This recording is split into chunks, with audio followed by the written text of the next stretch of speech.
Hi, this is just a short video on anxiety. So anxiety is a natural response that everyone has, and it's a primitive response as it is there for our survival. But unfortunately, in our modern day lives, it sometimes trips us up. So anxiety is a normal feeling, a natural feeling that everyone gets to let us know that maybe something's wrong or that there is a threat or danger. And it could also help us with being more creative, and it can help with driving us towards our goals or what we value. So anxiety is a primitive response, so it's in our primitive part of our brain, which is the fight or flight or freeze response system. It's quite a primitive way of responding to danger. So when we were back in our caveman days, we would be on alert for wild animals or other tribesmen, and this would help with maybe fighting wild animals that were there to attack us or running away from them. And we also had the freeze response, which was maybe when, say, bears were there and wanted to attack us, we could go into the freeze response and pretend we were dead, so they wouldn't touch us and we could hopefully survive. Unfortunately, in our modern day lives, it's unhelpful at times.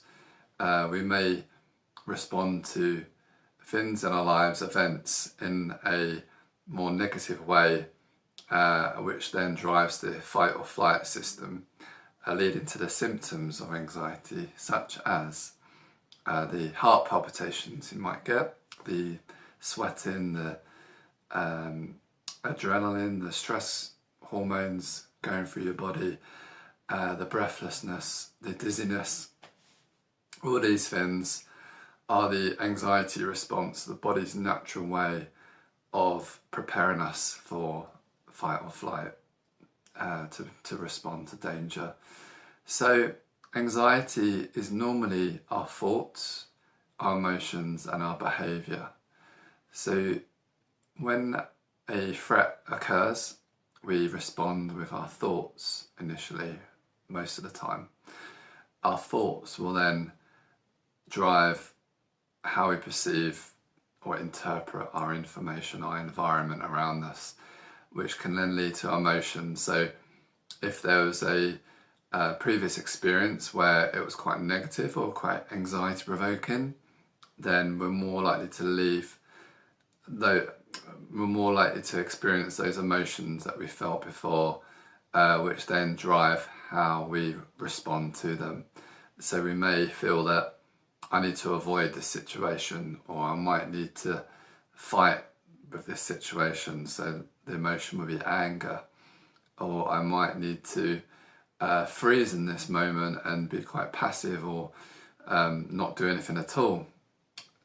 And unfortunately, the anxiety symptoms, the behaviour we use, can all drive or maintain the anxiety that we feel. So if we perceive the likelihood of something bad happening to us and overestimate that because of previous experiences, or because we see it as a threat, or we're already feeling stressed, then we also feel how awful it would be. So we start predicting how awful that would be if the worst did happen. And then it goes on to how we would cope. So if we feel that, oh, I won't be able to cope because I didn't cope last time with this situation or similar situation, then I'm not going to cope this time. And it's the same with feeling rescued. If we don't think we're going to be rescued or feel supported, then we're more likely to experience anxiety.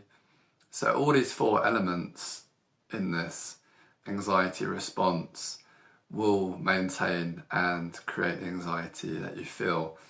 Unfortunately, it can come in different ways. So it may be a general anxiety. So worry is about many different things. It could be intrusive thoughts. So if we experience intrusive thoughts within OCD, then the intrusive thoughts, the anxious thoughts will lead to compulsions that we need to do something about this worry, about this fear, and to kind of to reduce or neutralize the danger. It can come in social anxiety, where we may get anxious about social performance and how awful it would be if I did make a mistake, or I did get embarrassed or ridiculed or rejected. And then we also have health anxiety, how awful it would be, or the likelihood of developing a physical health condition that we really don't want, and how we would cope with that. So all these different anxiety disorders all stem from that primitive response in us. And it's up to me as a therapist to help you understand this more, but also how to combat the anxiety and how to challenge these thoughts and emotions you may get, but also how the unhelpful behaviours will keep it going and keep that anxiety feeling, those anxiety symptoms going.